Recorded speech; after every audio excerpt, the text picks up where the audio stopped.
Welcome to Keep the Faith Ministry News. I'm Pastor Hal Mayer. Australian parents who choose not to have their children vaccinated will lose child care benefits up to $15,000 starting in 2016. Currently, the government estimates that 39,000 children under the age of 7 have not received immunization because their parents are vaccine objectors.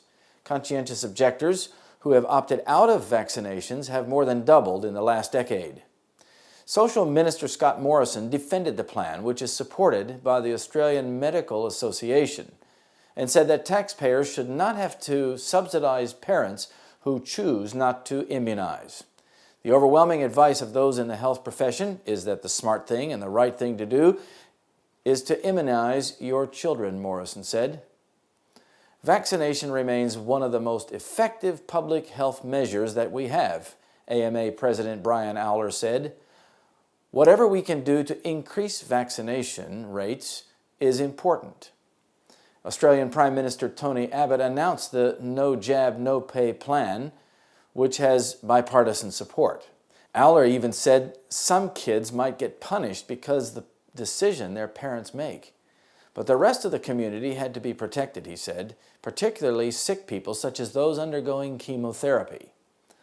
The new coercive policy means that parents who refuse to have their children vaccinated would lose a child care benefit of up to $205 a week, a child care rebate up to $7,500 a year, or the family tax benefit supplement of up to $726.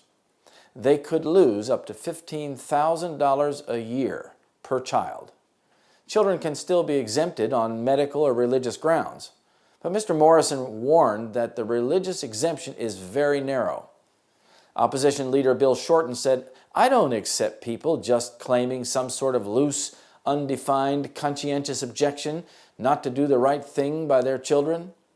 But there are some who strongly oppose measures that mandate immunization.